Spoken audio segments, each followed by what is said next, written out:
Hey friends, the last video that I made was a commentary on chapter 2 of Dr. Brant Peters' The Case for Jesus. In my original script, I wanted to include why I thought it was totally okay for Catholics to believe that the Gospels were originally anonymous. I wanted to argue that not only should Catholics think that it's true because, well, the facts point to it being true, but also, there is nothing preventing from Catholics thinking that this is true. This is not a defeater to Catholicism by any stretch of the imagination. But that video was already too long, so I didn't include it, and I decided to make a whole separate video. So that's what this is. Catholics, it is okay for you to think that the Gospels are anonymous. And I'm going to tell you why.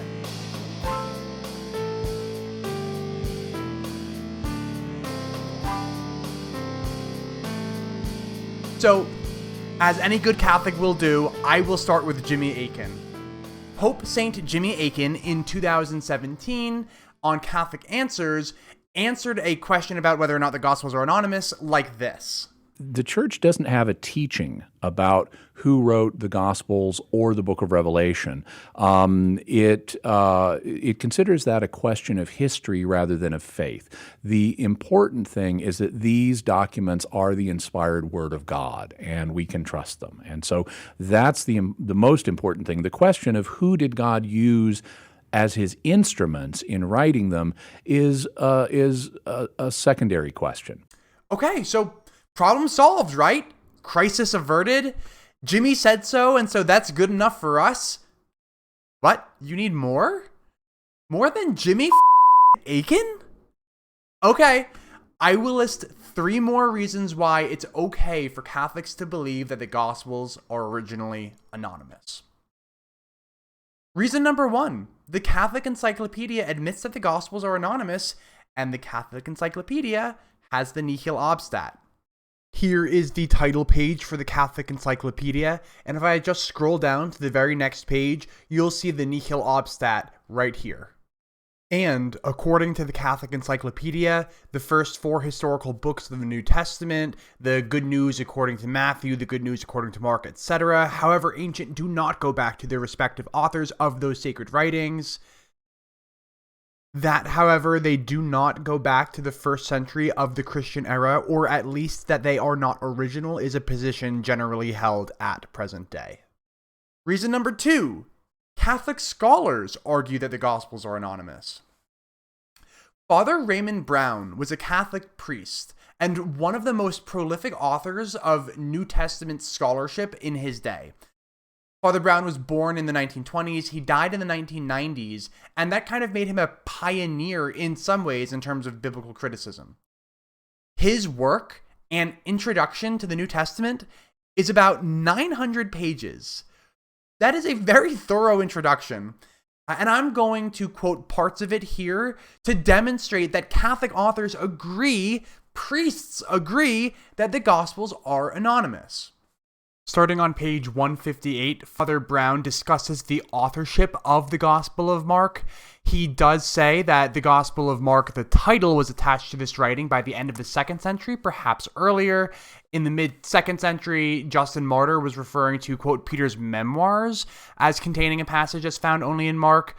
Eusebius records an early 2nd century tradition about Mark and Matthew that Papias received from, quote, the elder.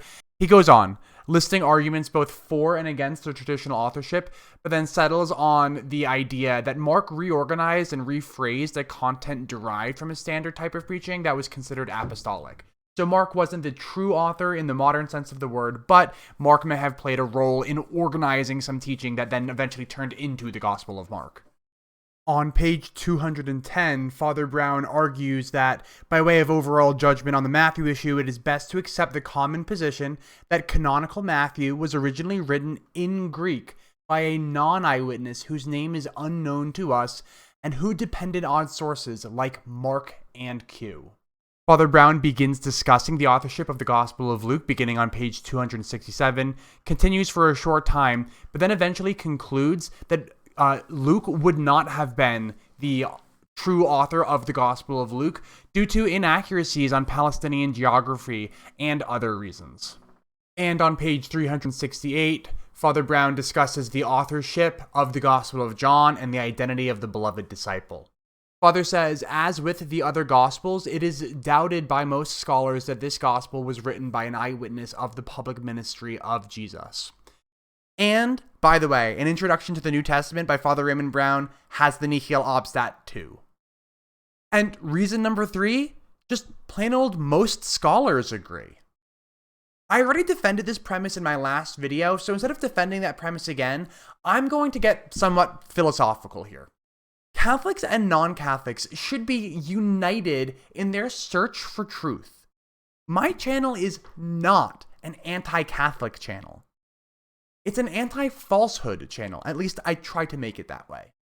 And if you're on a truth-seeking mission, and there seems to be some kind of general consensus among experts in a certain field, you shouldn't throw away that consensus expert opinion lightly. It's true, the appeal to authority is a fallacious argument, but you should be pretty careful to examine the evidence that has convinced all the experts before you disagree with that expert opinion.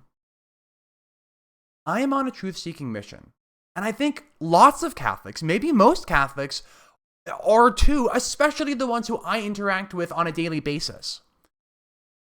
But not all.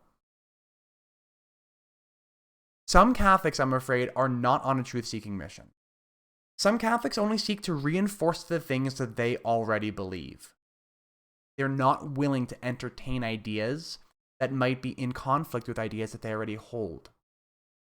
And those Catholics are the target audience of Dr. Brant Peters' work, The Case for Jesus. By the way, Catholics are obviously not the only group to have people within their ranks who are not open-minded.